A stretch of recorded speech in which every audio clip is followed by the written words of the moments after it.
Hello, guys. Welcome to another episode of the e-commerce lab by Ecomcy, the place for every related to Amazon, FBA, Private Level, and e-commerce. My name is Vincenzo Toscano, founder and CEO of Ecomcy. And today we bring a very close friend of mine, Chris McCabe, where they specialize on everything that has to do with suspension. This guy is the best when it comes to that. Every single time I have an issue with suspensions or issues that has to do with Seller Central, he usually and always have the solution for that. And that's why I wanted to bring Chris today because let's be honest, when it comes to suspensions and dealing with Seller Central, lately there's been a lot of noise in the space, especially I went to China. Like there's been a lot of dynamics in terms of how now Chinese are behaving when it comes to that. Now there's also the topic about AI, how people are using ChatGPT to basically handle the appeals and everybody's getting suspended and much more. So essentially what I want to do with Chris today is discuss that and give you some insights about what are the right things to do, what are things that you have to avoid. And hopefully that's going to help you, especially during this specific season of the year, which a suspension or a suppression is the worst thing that you can have. So Chris, welcome to the show. How you doing, my friend? Awesome intro. Thank you. I'm pretty good. Pleasure, man. Yeah. We had so many great experiences in the last couple of months. We went to South Korea, had so much fun. We almost get, kidnapped in North Korea, but Not yeah. not quite almost kidnapped, but yeah. But it was cool. It was an We made it amazing back to the experience. hotel in one piece. That's the important thing. So yeah. Yes, it was very nice. At the same time, it was so cool to interact with so many Amazon sellers in that specific region. I was surprised when I realized how many people in South Korea sell on Amazon. I didn't know the community was so big. Even for you, so many people, talking to you and trying to Hmm. figure out how to handle issues when it comes to suspension. So it was very, very interesting. And Now, how many sell in the US? yes, yes, I thought maybe a lot of Korean sellers might sell in JP, Japan, yeah, or that's in true. Yeah. Europe, but almost everyone I spoke to at the conference in Seoul was a Mm-hmm, US seller. So I didn't even mm-hmm. really know that until I went. Yeah. Interesting. Yeah. So let's start with a quick intro about you, Chris, and what you guys do for those that live under a rock and don't know you, and then let's dive into the topic. Yeah. All right. I worked on the so-called seller performance and performance evaluation and policy enforcement teams at Amazon for several years.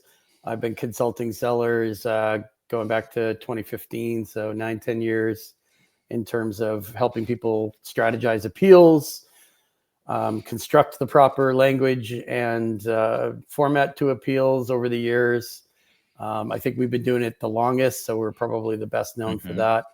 And also helping people report abuse, deal with listing takedowns, whether it's technical or competitor attacks or anything like that. So it's been a long, solid ride of helping people with our Yeah. consults. Yeah. Yeah. Awesome. So I think the first thing I want to bring to the table is, the panorama we saw, and I saw personally in China in terms of how now Chinese Yeah. sellers are behaving when it comes to, playing now fair game. Which I was surprised. Like now, the days of playing black hat are becoming less and less common among Chinese sellers. They really have understood that it doesn't have a lot of future when it comes to making a business, and it's getting tougher and tougher to rely on black hat. Hmm. I want to hear your take on that because I know yourself, you also been receiving lately a lot of requests from Amazon sellers from China specifically that Yeah. now they really want to figure out how to play the fair game. So tell me, what are you seeing in China when it comes to that? How they shift in the way of handling the Amazon health and all of that? Yeah.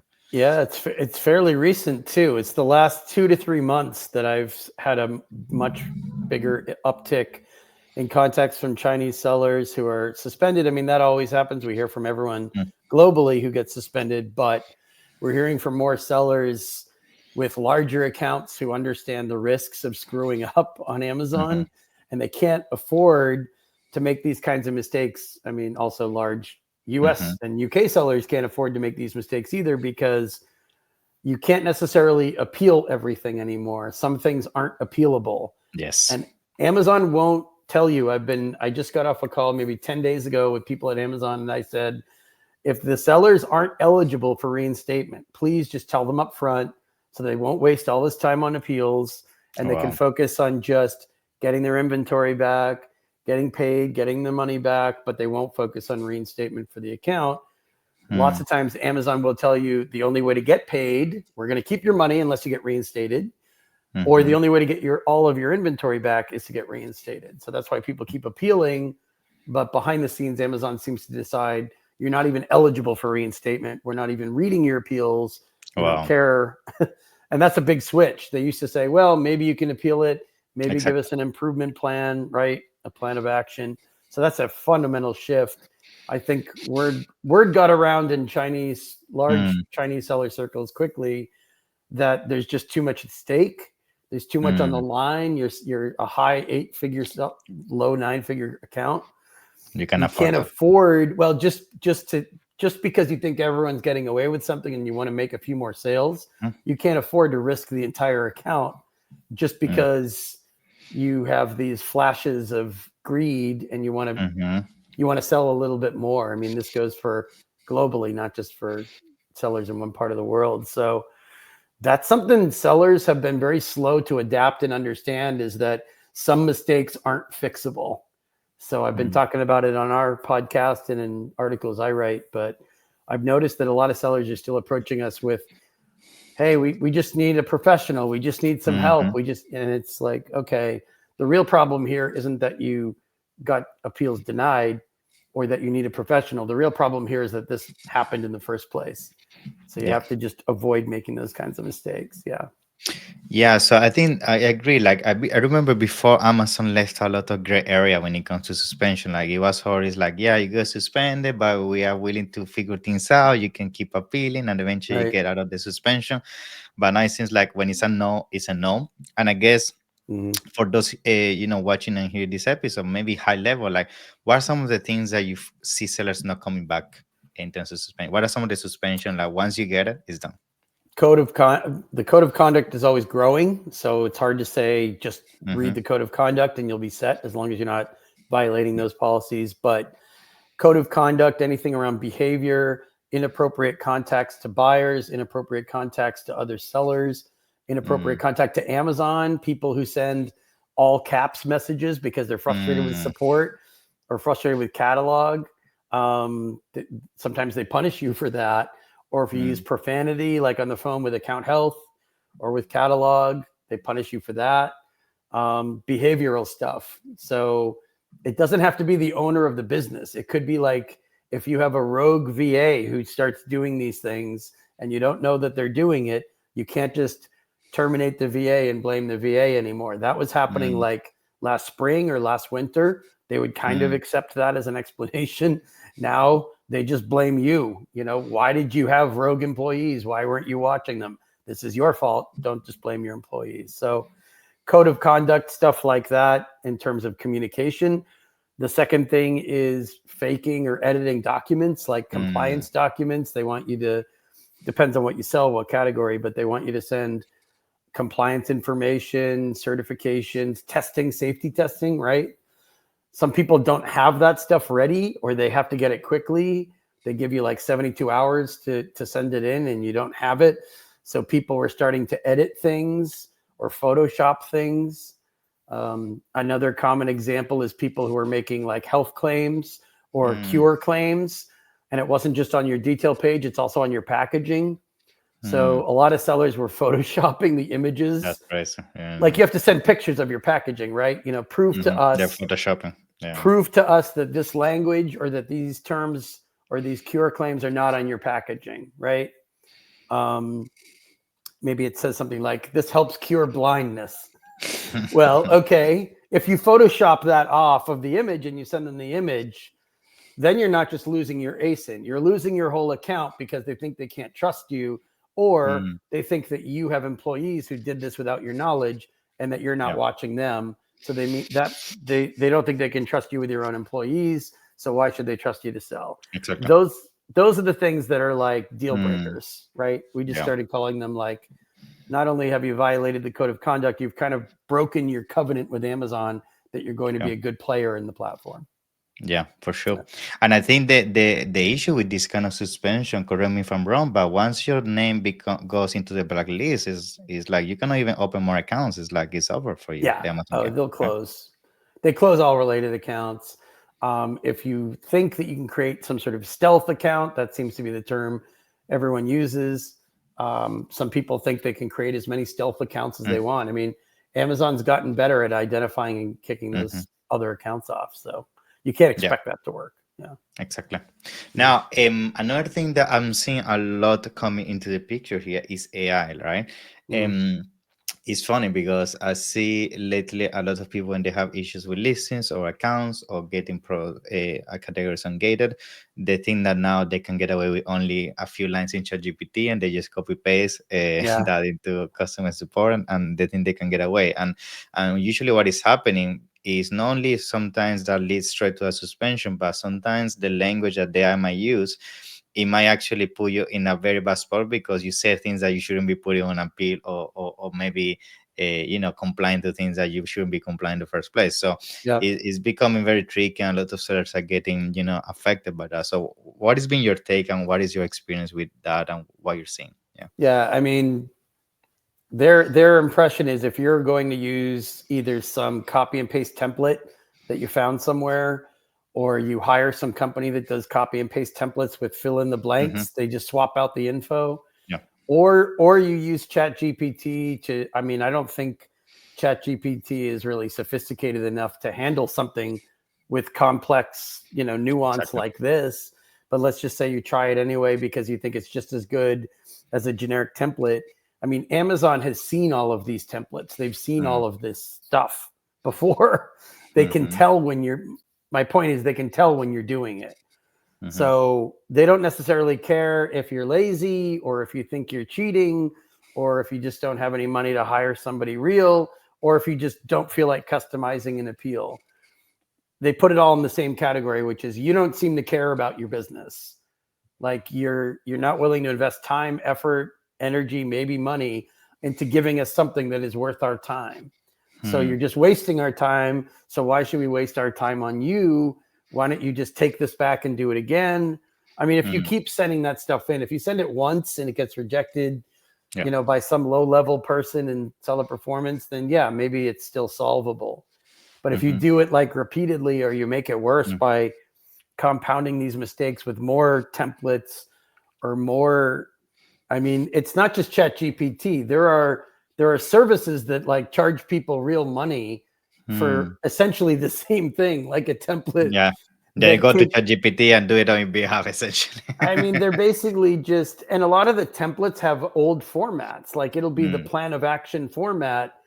This is a really key point. You can't send a plan of action when they didn't ask you for one or they don't want one. And a lot of important. sellers just think that POA It's means important. appeal. They're the same thing, which they're not.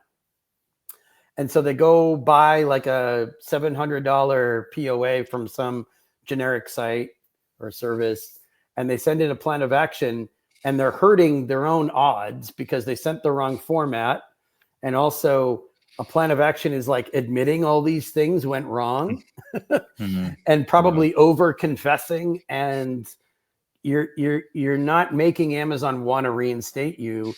You're just proving to them that they were correct in suspending you in the first place. Does that make sense? Yeah, stuff. Yeah. Yeah, it's difficult. And I think something that as well is happening is not only I see people more relying on AI and therefore affecting more their accounts, Hmm. but at the same time, given that people is becoming so robotic when it comes to reacting to these things, people Yeah. don't really spend the time into understanding what can bring a suspension in the first place. Like most people don't even know what things that lead to a suspension because everything now is copy pasting, and you don't really use your brain when it comes to Yeah. figuring out things on your own. So now what I'm trying to say with this is that what I see, especially by talking to sellers and everything, it seems like now people is less educated when it comes to what leads to a suspension, what can get your listing down, and so on. And this can be a huge issue, especially now in Q4, Black Friday, since days are very important throughout the year. Yeah. So I guess my question to you is like, what are some maybe high level tips that you can give to people to prepare for these important seasons of the year to avoid suspensions, avoid going on? Like, is there some kind of maybe a checklist or period that you avoid? You ask people to stop doing things on their account. Like, what is usually your advice? Yeah.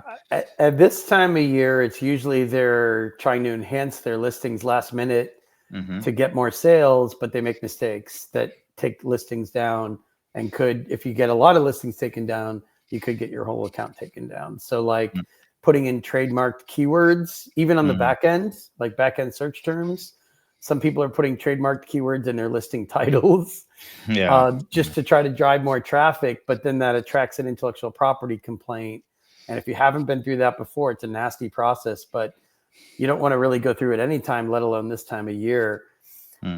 Sometimes they're just hiring, services for optimization, which can mean a lot of different things. And sometimes it's a service that's just pumping in these different keywords to try without thinking. Without thinking. Yeah. And if you're going to outsource something that important, keep an eye on what they're doing for you, because their mistakes could cost you your business, right? You can't just blame some service you hired. Amazon will hold you responsible for who you hire. And, not every brand owner has ironclad intellectual property knowledge that's bulletproof, that, you might need to hire an IP attorney to go over it, but don't just start doing stuff. I think people think, oh, this is a great idea. That's a great idea. It's kind of the same thing as the product inserts, trying to get more reviews. People are trying to spike positive reviews before November or even before Q4 sometimes. So they put all these product inserts like, let's give away a bunch of product and we won't mention reviews. Everyone knows now, don't ask for a 5-star review, right? No one does that. But sometimes some people do, but they usually get caught. But it's just like, let's give a bunch of product away because we know we'll get a certain number of 5-star reviews even without asking for it. Or, let's run some sort of promotion. Let's have a QR code on there and we'll send them to our site, and we'll offer them free accessories, whatever it is. Don't do that stuff around this time of year. Because then you're overreaching, you get caught, and it's tough to appeal when Amazon says, well, we slapped your wrist once for this, we sent you a warning, and you did it anyway, so now you're a reoffender. It's like all these little tricks. I understand there's YouTube videos out there about all this stuff, but it's not worth it. It's just not worth it. Yeah. I think something I want to make quick emphasis, because I feel this is something still to the date, even if it's relative at old trick, there's still a lot misinformation, which is inserts. I want to make a quick parenthesis here, because people still don't understand if an insert, they can include their website, if they can include a landing page, if they can include, certain kind of language in there. So I guess from your experience and all the clients you've been dealing with lately, like is Amazon getting stricter when it comes to inserts, or this is something that they're not pursuing as they used to, as strong as they used to anymore? They're tired of the inserts. A lot of competitors buy from each other, and all they do is take a picture of your insert, send it to Amazon, and pick out all the ways that it violates the policies.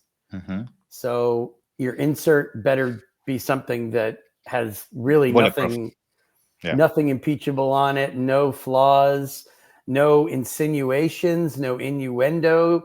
Some landing page that do tricks and all of that. Playing games with the warranty. Oh, here's the warranty page. See us on our warranty page, and then they get there, and there's a bunch of other stuff there. Bad idea. I mean, that's kind of an older one. Don't give away product. I think the biggest reason why people are still getting in trouble with inserts is there's a misconception that as long as you don't ask for a review, you can give things away, you can promote things, you can send them here, you can send them there, you can communicate with them on email, you can do whatever you want, as long as you don't ask for a review. So we went from it's okay to ask for a review, but don't ask for 5 stars, to it's okay to ask for a review, but and give product away, but don't tell them the two are connected, which is not really true.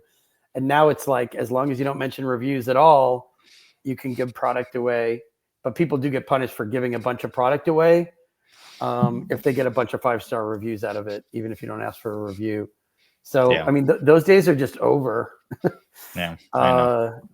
Amazon is looking for people. Amazon has gotten tired of this topic. They're tired of the FTC getting on their case about fake or 5-star positive reviews spiking for, incentives. So I think people are just trying to be too cute and finesse it. and they're trying to turn language around and use certain Mm, phrases that are kind of like wink wink phrases, but mhm. not really. You know what I mean? So Yeah, yeah, yeah, cool.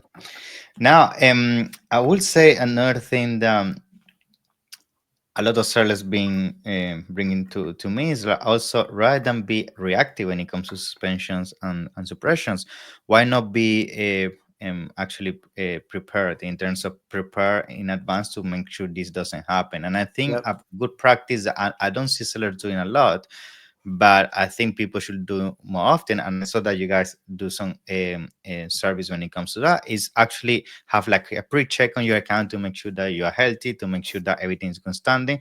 Because at the end of the day, let's be honest, Amazon is such a minefield when it comes to the terms and condition that yeah, hmm sometimes you've been selling for years and you never receive a suspension, but there's something wrong and you just been lucky, right? yeah. And you just never got triggered. So what is your take on that? Do you feel like sellers at least once per year should do like this kind of checks? Because I have seen that on accounts that come to us for audits, like they're doing Right. 7 8 figures, and it's like, man, I don't know how you're still not suspended. You have like, these branded terms in the back end, your search terms, and you're still somehow alive, right? So yeah. I think it's a combination of things. A lot of people get away with stuff still and they Mhm. don't get punished, and that encourages them to keep doing those things Pushing. for a long Yeah. period of they just keep pushing their luck. They haven't been reported by a competitor. They haven't been picked up by any bots or automated Hmm. flags Amazon has for whatever reason, right? Amazon's tools are porous, they're Hmm. inconsistent. Their teams, their SOPs are very porous, very inconsistent. We've all seen that.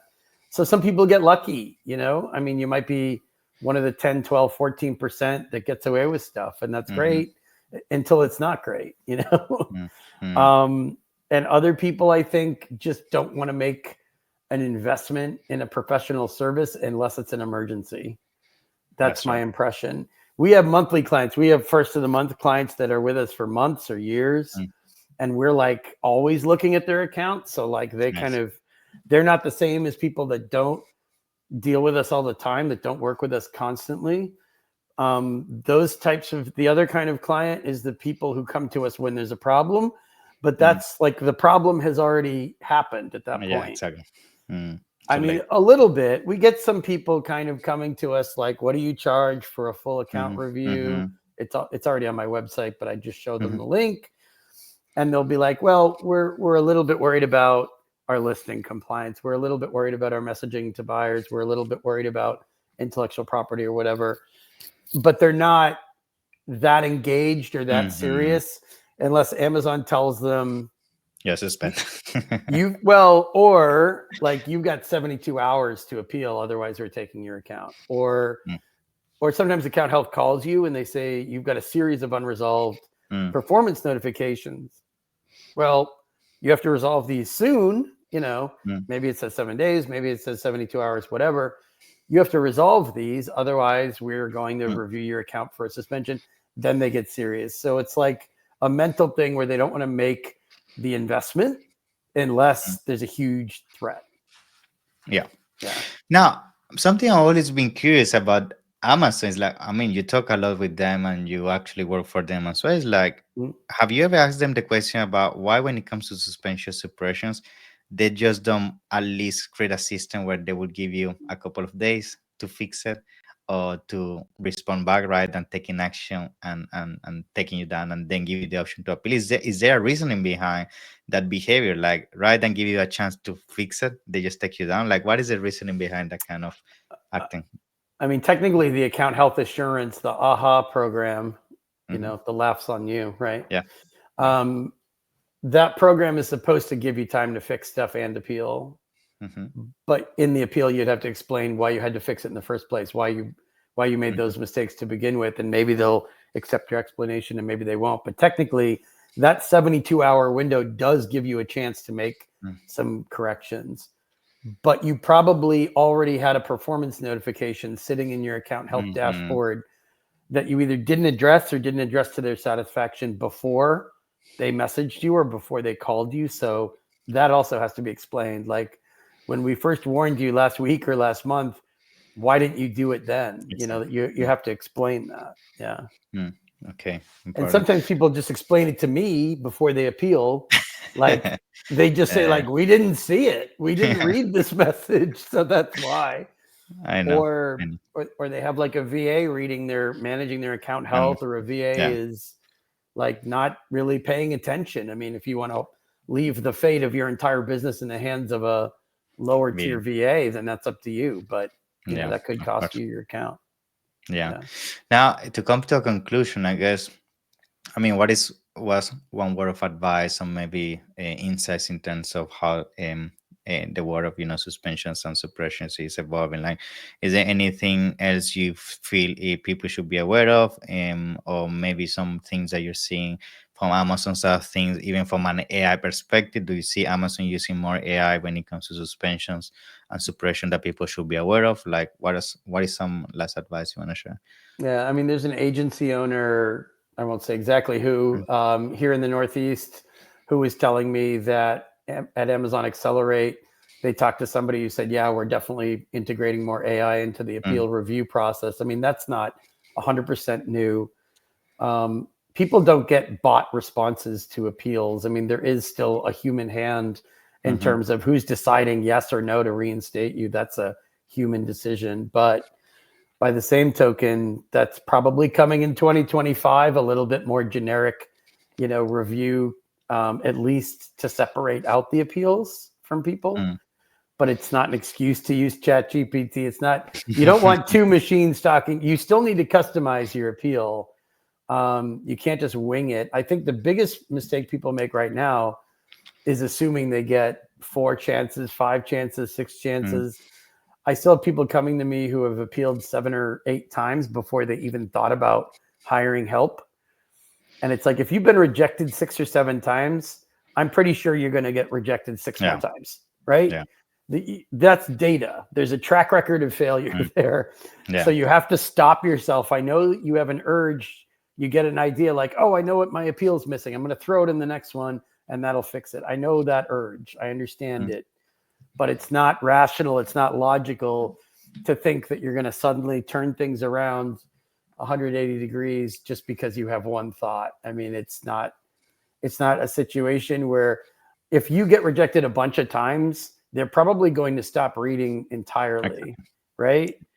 Like they don't really need to read it anymore. They can make the excuse that they read it, but they'll just mm, annotate your account like same old appeal. No, thank you.